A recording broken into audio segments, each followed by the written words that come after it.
연동형 비례대표제를 적용한 새로운 선거제 개혁안 초안이 공개됐습니다.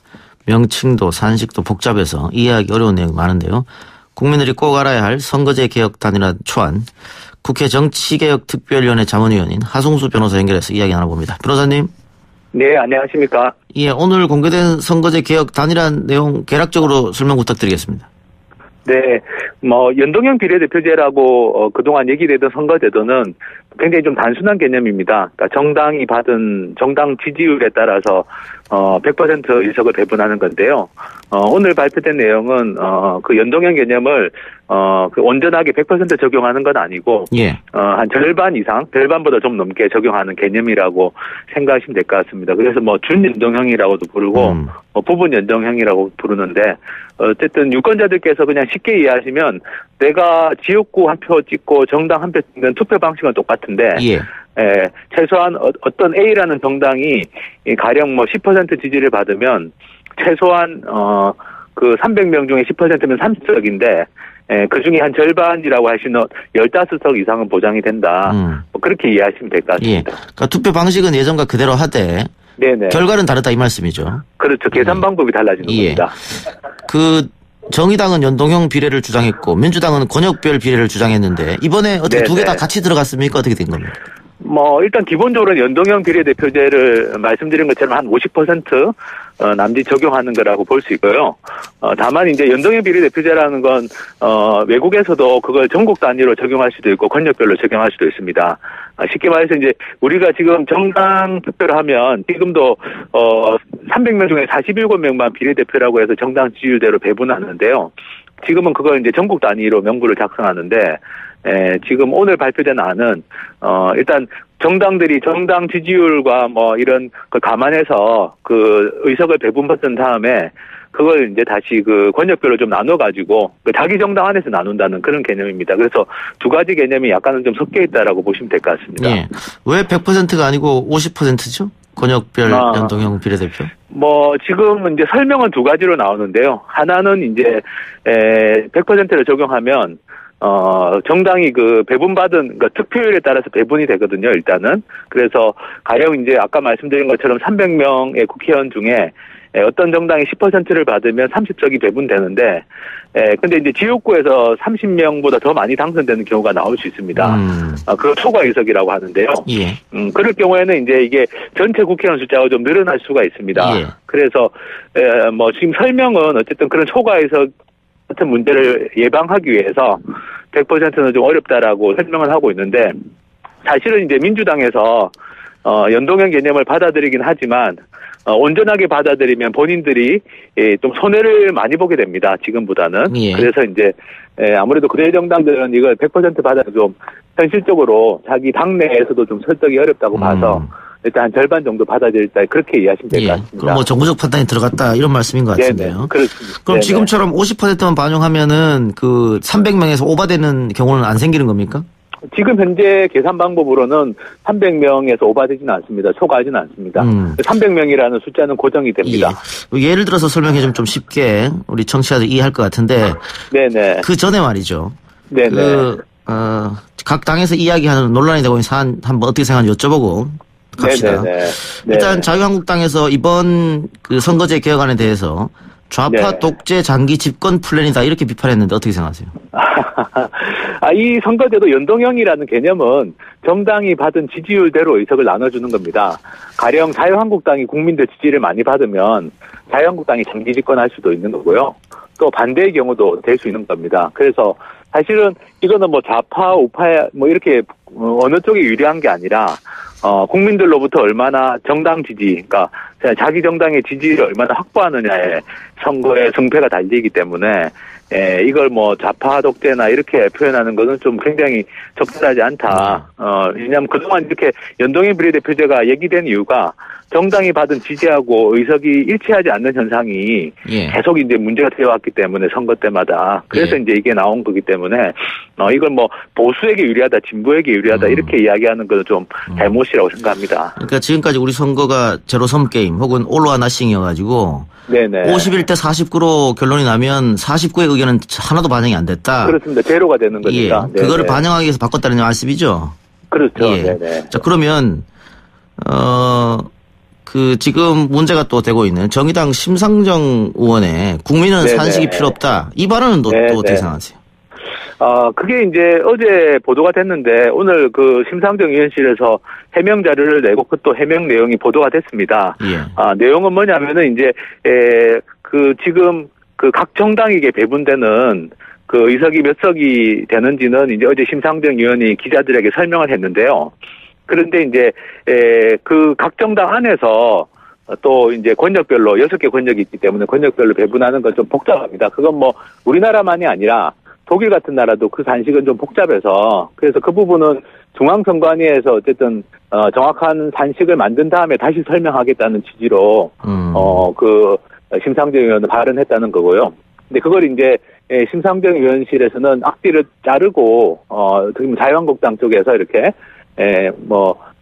취지를 좀 왜곡해서 예. 이걸 이용하고 있다, 악용하고 있다 이런 취지로 오늘 해명자를 낸 걸 봤습니다. 네.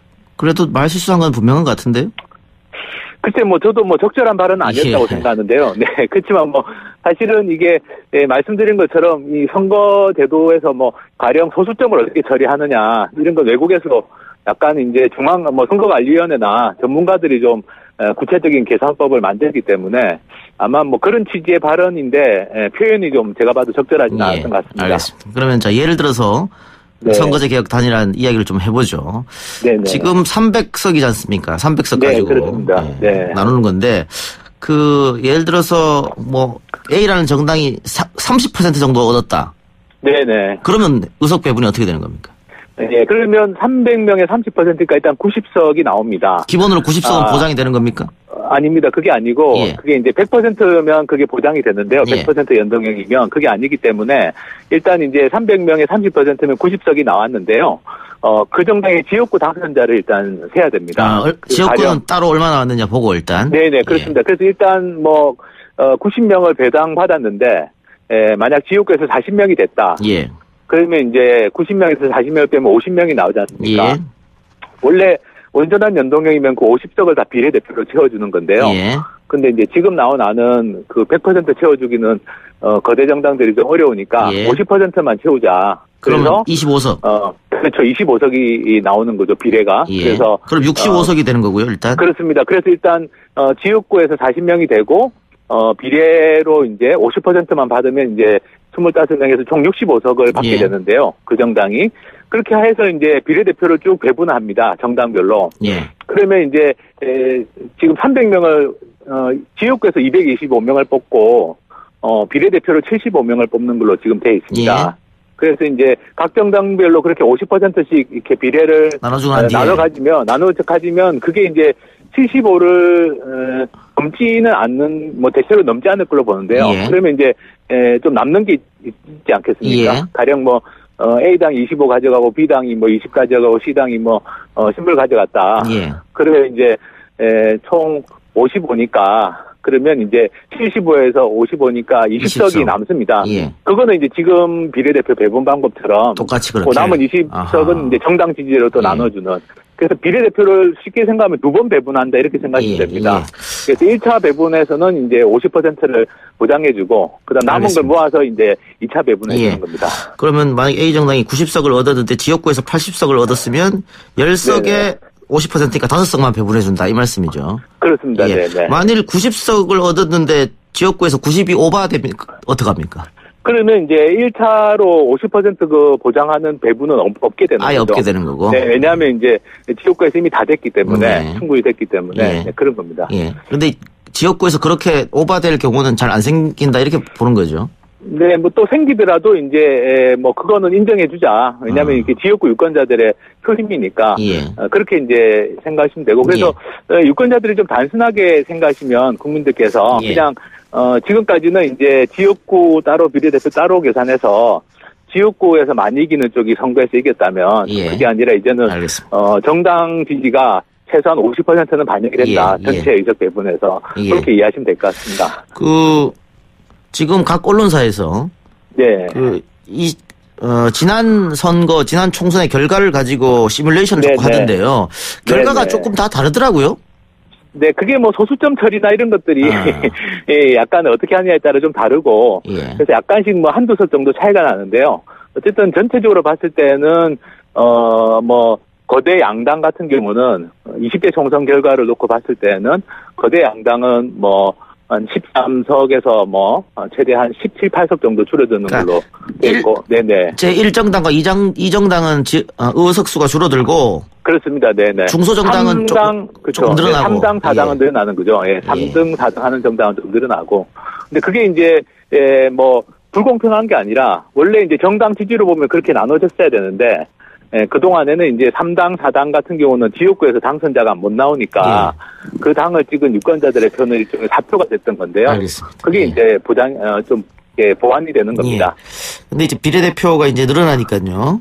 네. 거기에 맞는 정당의 책임이 또 있을 텐데. 그렇습니다. 예전에 비례대표 뭐 공천 주고 그걸로 공천 장사했던 경우도 있었고요. 네네. 또 당대표 입김이 많이 작용하고 이런 문제가 있었지 않습니까? 네네. 이거 보완할 시스템이 있어야 될 것 같은데요. 네, 그렇습니다. 그래서 보완장치로 이번에 나온 건 각 정당이 이제 그 비례대표 공천 방식에 대해서는 각 정당의 당헌 당규로 정하되 그걸 선관위에 제출하도록 돼 있고요. 예. 그리고 비례대표 후보를 선출한 다음에도 그 당헌 당규에 따라 선출했다는 걸 또 선관위에 제출해서 확인을 받도록 되어 있습니다. 예. 그러니까 그동안에는 비례대표 공천과 관련해서 전혀 선관위가 검증하거나 이런 장치가 없었는데요. 예. 어쨌든 지금은 최소한 검증 장치는 마련이 됐고, 뭐 사실은 학교나 시민사회에서는 좀 더 나아간다면, 각 정당이 당헌 당규로 정하긴 하되 최소한 이제 밀실 공천이나 이런 부분들은 금지시키는 일종의 민주적 공천을 예. 좀 법제화하는 뭐 이런 것까지 좀 나아가자라는 논의도 하고 있습니다. 알겠습니다. 변호사님 오늘 말씀 감사합니다. 네, 감사합니다. 예. 지금까지 하승수 변호사였습니다.